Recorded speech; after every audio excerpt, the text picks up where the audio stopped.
And then some more kwaba mra Adom TV Badwam health tips so me din de afia amankwa tamaklo na wochi mu nkomo pre-eclampsia Mr. tie ni ye e mema ni tie ma wonyere no e ma na so ya ye tie ma ye ho ene e mama na enua ma no na moye ene ho kwan sa dia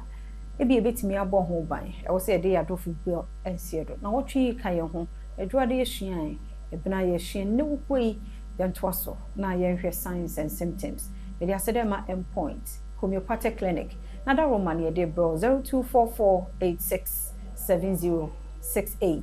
0244867068 ya rebia ofrenwa obejoso obayenes me mwakwaba yeah da se adisua de odi ye fa bi mo enti se oba pemfo bi e wo pre-eclampsia na e de na beda die signs and symptoms be e na da die na amamani ada ho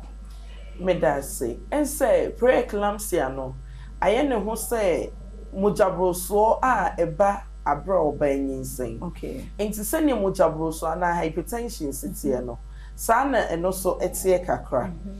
enhyeda emma wo ensentreni bia but unye hu nsentreni pe na chese edru america to bre no if we say one hwe ya ebe ha nyinsen no na ebe ha oba no so ensi niema edi edi kan ne se nipa kro no odi ne huni na okọ antenatal clinic ne da bia ana se o check ni bp abra no bia obi hu se bp na dru 140/90 ana se kosho ena se okọ antenatal so a ye check omu urine na ense se Ghana aban ebo ne homoden opese oma ewuo a efa ematan nyinsan ene enkra ye be wo mo na eba fom na nti no wama nurses no aye bibia to ho say obi bi obeba clinic bia no ye use urine dipstick no ye de check wo Johnson ne ahye se protein wo mu a nti ukura hu hwe say bia protein wo Johnson ba nurse ne no midwife ni be hu say protein plus se ne be ye betu ho anamo enti se ye check wo urine wo se ye hu se protein wo mu ena de to so bio nipa kro na nkasa no se ekwa echi kakra wo se ohome a ensiso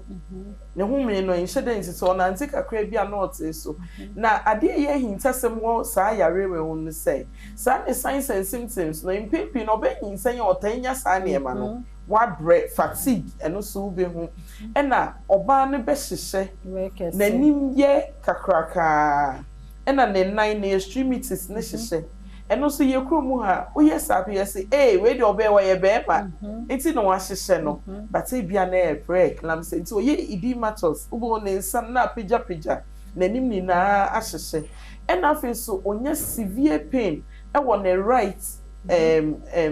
ne right side upper right enti e fan say ne no for ase honom no wo say ya obi wo ho ebi mo de eba emfinfin epigastric o ti say ya obi wo honom eno wa na ni so chi no eno obi so wo ho a apart from say sa niema we no ebe koso no ubo say wa ye confused kakra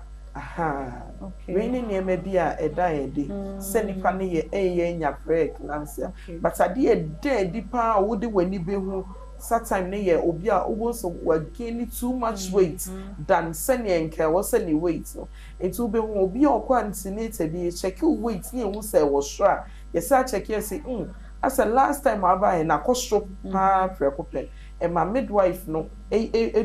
edomusuko ehye de ekoso nti enu ye nkasa ya akra na mma ye kese Debbie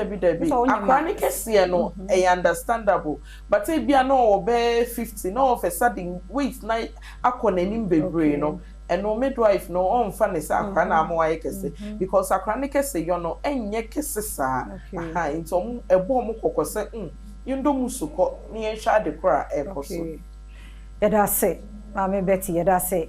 nti pre-eclampsia no ho nkomo ma ye mu hyeso emanu mo hu ye kan say no na say ye wo hu solution e wo ho de hian say obeti won afutu e yem 0244867068 0244867068 yare bia ha wadwen na obowura mu a ombeje wo so ene endpoint homeopathic clinic enkasa bibia de ha wadwene prostate o check the amount free scan no wafa na watua wo lab no kakra se be umbekoso timi e de aye adwuma ba nso saa ko check ya wodi no hwese bibia e kama na daroma e ne yedi nkomo yo chena se nkwane hoden ekura yi na e be se hia